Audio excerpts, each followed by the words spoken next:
noches, hermanos, una vez más, saludarlos en el nombre de nuestro Señor Jesús, dándole gracias a Él por darnos esta oportunidad.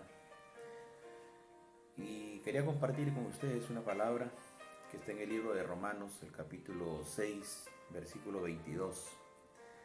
Dice la Escritura: mas ahora que habéis sido libertados del pecado y hechos siervos de Dios, tenéis por vuestro fruto la santificación y como fin la vida eterna. Vamos a orar un momento. Señor nuestro Dios, darte las gracias en esta noche por esta bendición que es volver a llegar a los hogares y a las vidas de nuestros hermanos y de cuanta gente, Señor, escuche esta grabación. Que tú bendigas, Señor, sus vidas. Que este tiempo sea un tiempo de edificación, un tiempo de que nuestros entendimientos sean abiertos y tu palabra sea revelada a cada corazón. Esa es nuestra oración, Dios. Que toda oscuridad caiga, todas tinieblas desaparezcan, Dios, y tu verdad y tu palabra prevalezca en el tiempo y en cada corazón. Te lo pedimos, Dios, en el nombre que tú sabes escuchar, en el nombre de Jesús. Amén.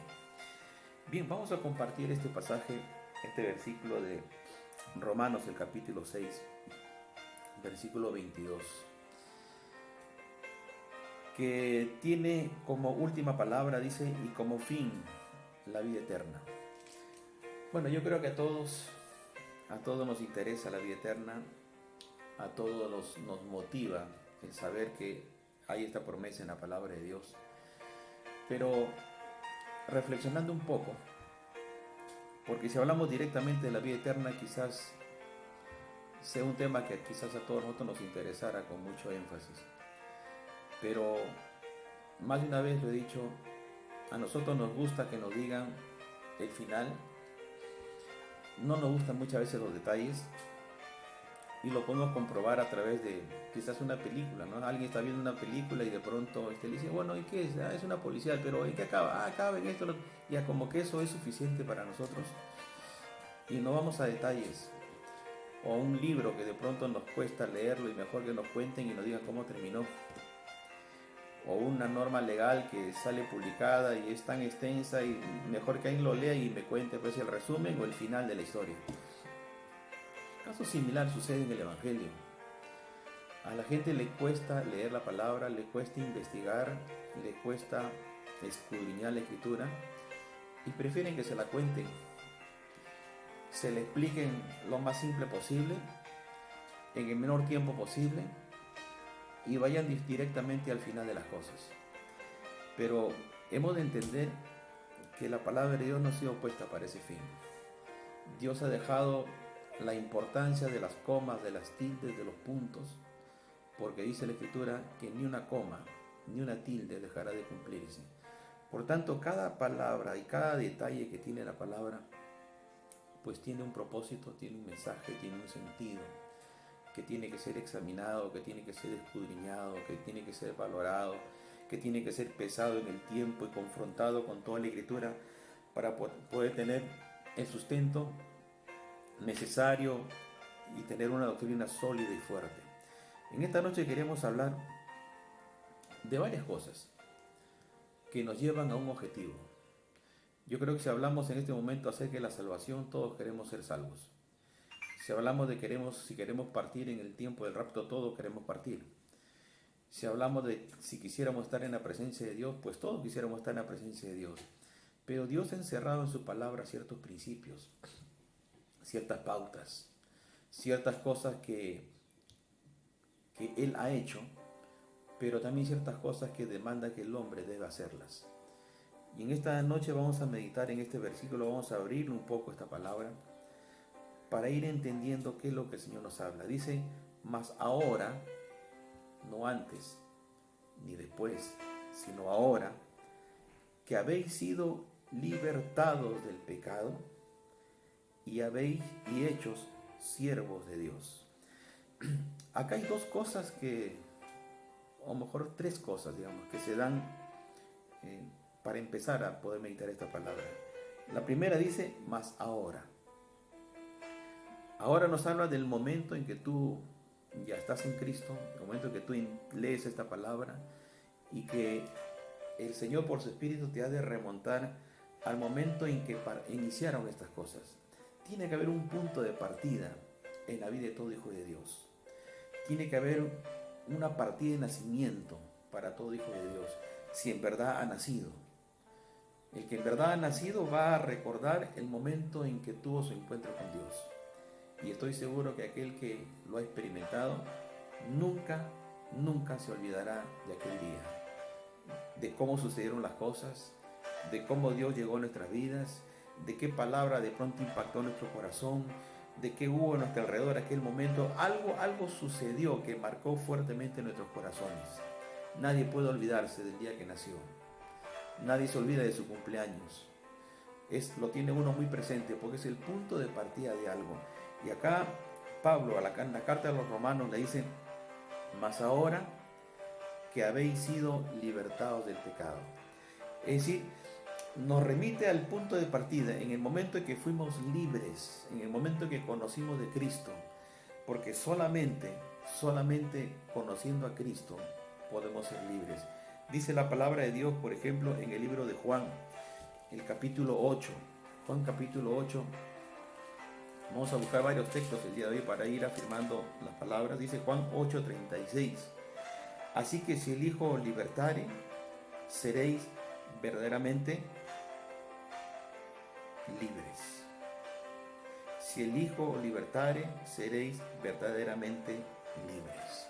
Es decir, si hemos tenido ese encuentro con ese Cristo y hemos experimentado ese nuevo nacimiento, hemos experimentado encontrarnos con Dios y encontrar el perdón de nuestros pecados, pues en verdad experimentamos la verdadera libertad. La verdadera libertad no es un asunto emocional. La verdadera libertad no es un asunto intelectual. La verdadera libertad consiste en que alguien que se encuentra con Jesús experimenta el perdón, experimenta la paz, experimenta el amor de Dios, experimenta una vida nueva y diferente, que a veces no sabemos cómo explicarlo, pero es algo que cada uno lo tiene que tener como una vivencia propia, como un testimonio vivo y real en sus vidas. Entonces el punto de partida que Pablo acá está reafirmando dice, mas ahora que habéis sido libertados del pecado, encontramos al libertador de nuestros pecados, al que en verdad nos hace libres, pues podemos entender por qué Pablo en la carta a los Gálatas, capítulo 5, versículo 1, afirma esta verdad. Dice Gálatas 5:1, estad pues firmes en la libertad con que Cristo nos hizo libres, y no estéis otra vez sujetos al yugo de esclavitud. ¿Qué nos recuerda Pablo? Que somos libres en Cristo, pero que procuremos no volver a la esclavitud de antes, porque Él nos ha dado un espíritu que nos hace libres para Él. Entonces, sucede algo en la vida de todo hijo de Dios. Hemos sido libertados del pecado, pero también hemos sido hechos siervos de Dios. Hay dos cosas que suceden en el momento de la conversión, de la verdadera salvación, del verdadero encuentro con Cristo. La libertad, el perdón de nuestros pecados, la rotura de nuestras cadenas, el cumplimiento de la palabra que dice, he venido a darle libertad a los cautivos, a los oprimidos. Eso se hace efectivo en el momento de nuestra salvación, en el momento de nuestra verdadera conversión. Pero también se hace efectivo que Él es quien nos hace siervos de Dios. Y esta parte es interesante porque a veces se tiene conceptos diferentes de un siervo de Dios. Todos somos siervos de Dios, porque todos somos llamados a servir a Dios. Todos somos siervos de Dios porque debemos estar siempre al servicio de Dios, siempre a las órdenes de Dios. La actitud del corazón que debe tener todo aquel que ha renacido, todo aquel que ha experimentado su salvación en Cristo, es una actitud de servicio, dispuesto a servir, dispuesto a hacer la voluntad de Dios. Y un pasaje que nos puede ayudar en esto, por ejemplo, sería 1 de Pedro, capítulo 2, versículo 16, si mal no recuerdo. 1 de Pedro, capítulo 2, versículo 16.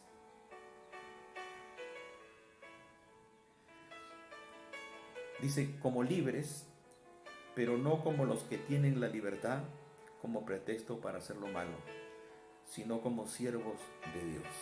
Es decir, alguien que es un siervo de Dios, alguien que ha entendido correctamente las cosas de Dios, no usa la libertad que tiene en Cristo para el libertinaje, sino por lo contrario, su libertad está fundamentada en el entendimiento y en el marco en el cual ha aprendido a moverse, ha entendido moverse, porque ha entendido de que su madurez y lo recibido en Cristo lo debe llevar a alguien a usar la libertad dentro de los parámetros que la palabra de Dios le permite.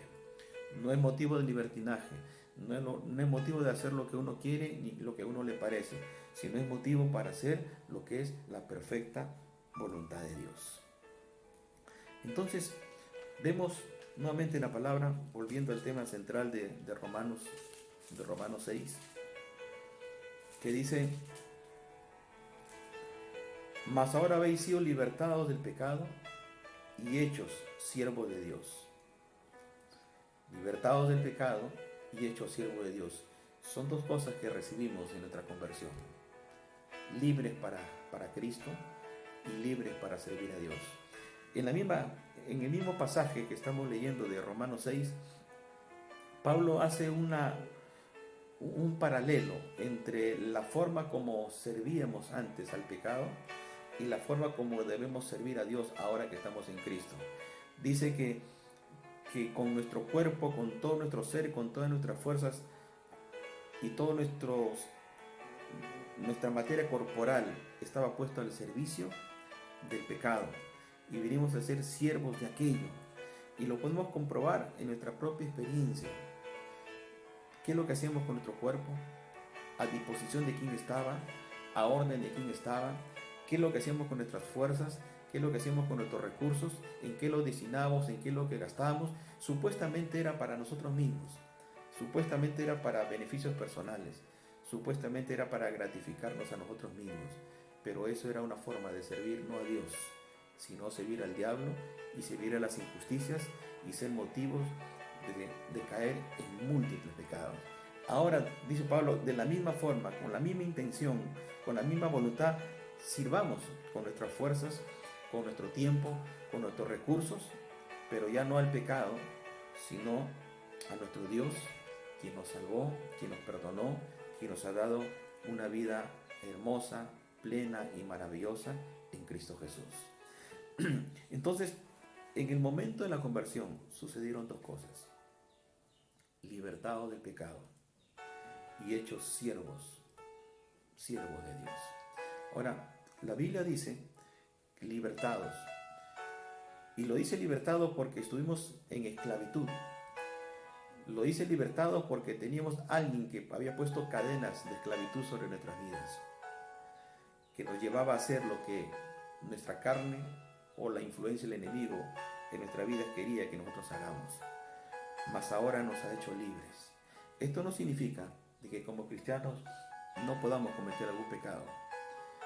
Podemos cometer muchísimos pecados y los cometemos frecuentemente todos los días. Pero otra cosa es vivir en la reincidencia o convivir con el pecado.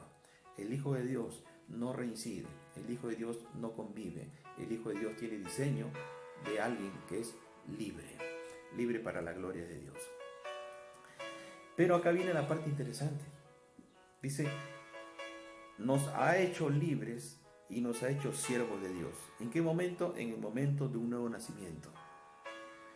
Por tanto, dice, tenéis por vuestro fruto la santificación y como fin la vida eterna. O sea, ¿cuál es el resultado? ¿Cuál es la manifestación? ¿Cuál es el producto de alguien que realmente ha tenido un encuentro con Jesús? De alguien que realmente está en Cristo, de alguien que realmente ha nacido de nuevo. El fruto que va a dar es un fruto llamado santidad o santificación. Entonces vamos aclarando un poco los conceptos, porque la vida de alguien que está en Cristo debe producir un fruto. La vida de una planta llamada manzana, luego de ser sembrada y cuidada y haber crecido, debe dar un fruto, una manzana. Y toda planta va a dar según su género. Y todo animal va a dar según su género. Y todo hijo de Dios nacido de nuevo va a dar según su género. ¿Cuál es el género de nuestro ADN espiritual? Frutos del Espíritu, frutos en Cristo Jesús, frutos que reflejan santidad. Y ahí viene un tema interesante, a entender que la vida de todo hijo de Dios es una vida que debe tener fruto. No las cosas que nosotros hagamos, no las actividades en que estemos involucrados, no los quehaceres propios de una congregación o tareas particulares que hagamos nosotros. Eso no, eso son obras. Si no me refiero al fruto, a lo que nuestra vida produce. Y dentro de este fruto podemos encontrar el amor, el gozo, la paz, la bondad, la benignidad, la fe, la mansedumbre, todo aquello que el Espíritu Santo empieza a producir en una vida, la cual ha sido fecundada por la obra del Espíritu y va a producir fruto. En este caso, son frutos de santificación. La primera carta a los tesalonicenses, una iglesia a la que Pablo amó mucho y que la puso como ejemplo muchas veces en la palabra frente a las demás congregaciones. Le dice en 1 Tesalonicenses 4:3, le dice que la voluntad de Dios es vuestra santificación, que os apartéis de fornicación. Es decir, Pablo le dice a los cristianos de Tesalónica, le dice, la voluntad de Dios para ustedes es la santificación. ¿Por qué? Porque era una iglesia que tenía fe, una iglesia que tenía amor, una iglesia que tenía esperanza en el retorno de Cristo, una iglesia que era ferviente para buscar a Dios, pero que era necesario, dice Pablo, que todo aquello que están haciendo es bueno, todas aquellas manifestaciones de fe son buenas, pero es necesario que ustedes vivan en santidad. Y les habla de que la voluntad de Dios para ellos es la santificación, y que se aparten de fornicación, y que se aparten de toda contaminación, y que sepan tener los casados en honor y respeto a sus esposas. Por tanto, Pablo deja sentado que el fruto del Hijo de Dios es una vida en santidad, es una vida en plena comunión con Dios, es una vida que se aparta, se separa, se dedica para las cosas de Dios, para la voluntad de Dios, para los propósitos de Dios y para el servicio de adoración, de alabanza, de reconocimiento y de cumplimiento de la palabra de Dios en santidad, en comunión con nuestro Dios. El versículo 7 dice, pues no nos ha llamado Dios a la inmundicia, sino a la santificación. Es decir, reafirma vez tras vez la importancia que hay de no andar en inmundicias, de no andar en contaminaciones, de no andar desordenadamente, sino andar de una manera santa, agradable y pura en todo momento, en todo tiempo y en todo lugar. Por ejemplo, 1 Pedro, el capítulo 1. 1 Pedro, el capítulo 1, versículo 14. Dice, como hijos obedientes, no os conforméis a los deseos que antes teníais estando en vuestra ignorancia, sino como aquel que os llamó es santo, sed también vosotros santos en toda vuestra manera de vivir. Porque escrito está, sed santos porque yo soy santo. Es decir, clarísimo aquí, para todo aquel que es hijo de Dios, le dice, sé un hijo obediente. No te conformes a la vida que hacías antes, cuando estabas en ignorancia. Entiende que quien te llamó es un Dios santo y que Él demanda que tú seas santo en toda tu manera de vivir. Es decir, practiquemos la santidad en la casa, en la calle, en el trabajo, no solamente en iglesia, sino en todo lugar. Porque la demanda es, seamos santos, porque Él también es santo. Y sería una injusticia de parte de Dios demandarle santidad a un hombre que no conoce de Cristo. Sería una injusticia de parte de Dios demandarle santidad a aquel que no tiene conocimiento de la palabra de Dios. Por eso que es importante que primero se entienda, lo primero, Lo primero es una conversión verdadera, lo primero es un verdadero arrepentimiento, lo primero es un verdadero nacimiento espiritual. Es decir, que experimentemos en Dios el cumplimiento de su palabra de obediencia para aquel que se arrepiente, para aquel que confiesa a Jesús, para aquel que abre su corazón, para aquel que nace de nuevo y que es salvo y que experimenta libertad y que experimenta ser adoptado como hijo de Dios.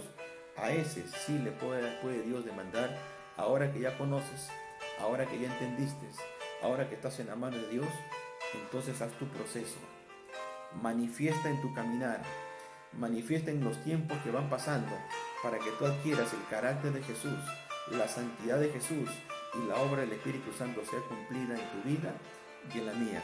Seamos santos porque nuestro Dios es santo. Gloria sea al Señor. Hebreos, por ejemplo, el capítulo 12 de Hebreos, versículo 14, Hebreos 12, 14,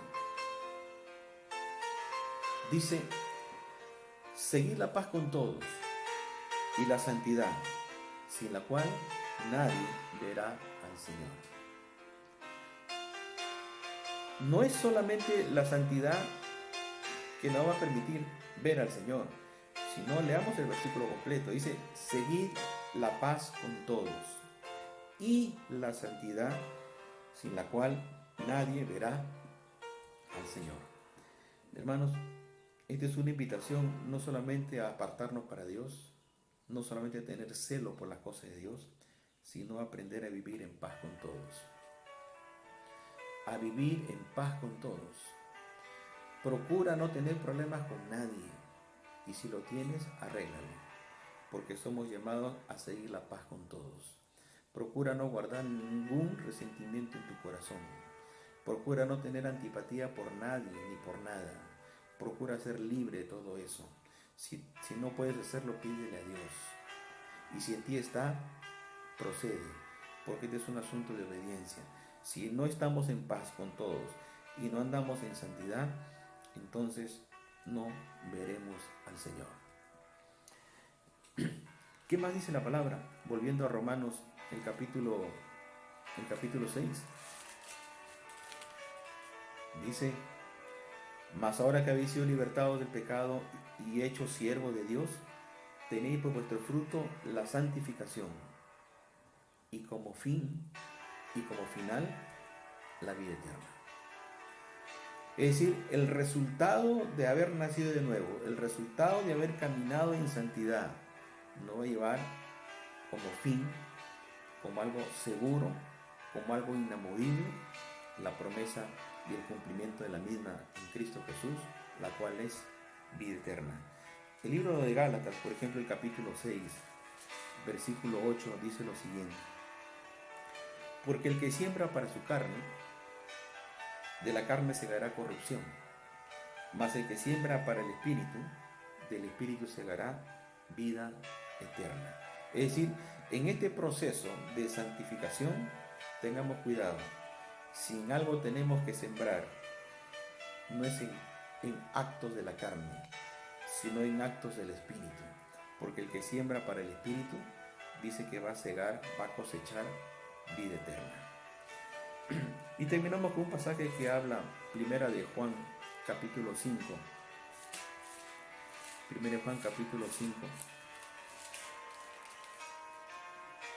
versículo 13, que dice: estas cosas os escribo a vosotros, que creéis en el nombre del Hijo de Dios, para que sepáis que tenéis vida eterna, y para que creáis en el nombre del Hijo de Dios. Miren qué hermoso esta parte, como para ir terminando. Dice: estas cosas os he escrito a vosotros, para que creáis en el nombre del Hijo de Dios. Es decir, la palabra viene para animarnos, para reforzarnos, para sostenernos en la fe, una fe que nos invita a poner nuestra confianza en Jesucristo, el Hijo de Dios. Dice: para que sepáis que tenéis vida eterna. O sea, enterémonos y afirmemos nuestro corazón en esa palabra. Si hemos creído en Jesús, y estamos haciendo este proceso de ser libres, de servir a Dios, de entrar por todo el proceso de santificación y como fin tener esta esperanza de vida eterna, sepamos por la palabra de que la tenemos en Cristo Jesús. Dice que tengáis vida eterna y que creáis en el nombre del Hijo de Dios.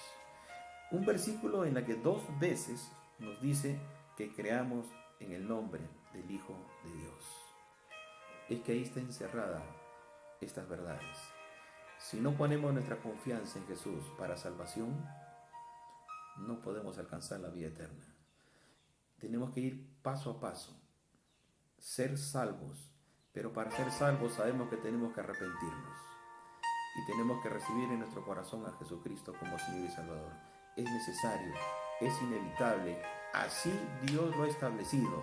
Es necesario que el hombre nazca de nuevo, porque si no nace de nuevo no puede ver el reino, no puede entrar al reino, no puede disfrutar nada de las cosas de Dios. Es necesario que se haga primero eso. Verdaderamente tiene que hacerse eso. Y esa realidad que muchas veces sucede y que no sabemos cómo explicarlo, en el tiempo se va a saber explicar, porque en el tiempo se van a dar los frutos. Se va a manifestar un carácter, se va a manifestar un comportamiento, se va a manifestar un proceder. No puede ser que el fruto de mi caminar en Dios sea una persona pleitista, sea una persona conflictiva, sea una persona que reincide en el pecado, sea una persona que niega la fe, sea una persona que hace problemas entre los hermanos, sea una persona que no está dispuesta a contribuir en la obra de Dios, sea una persona que sea ajena, que no quiere comprometerse con Dios. Si alguien no se compromete con Dios es porque no ha nacido.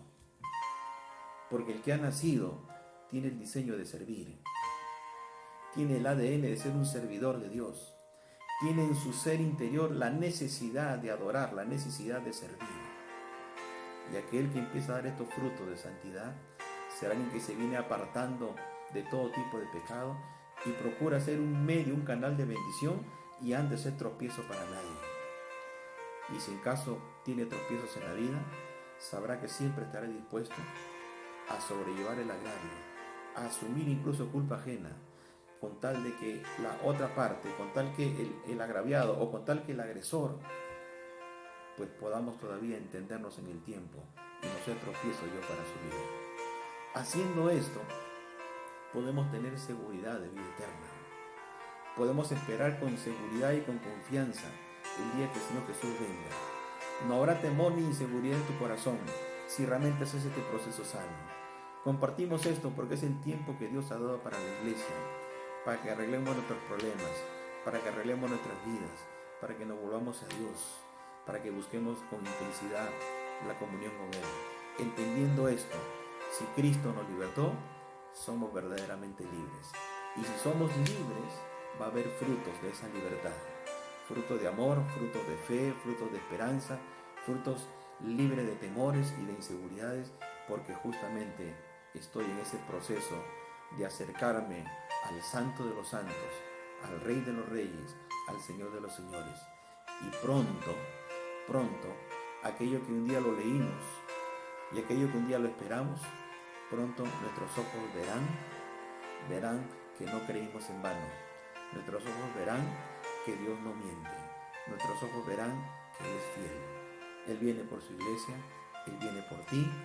Hermano, hermana, preparémonos sin temor, pero con expectativa de saber que nuestro Dios es fiel y justo para perdonarnos, para ayudarnos, para sostenernos y para levantarnos en aquel día que está muy, pero muy cerca para nuestra vida. Que Dios les bendiga en esta noche, en el nombre de Jesús.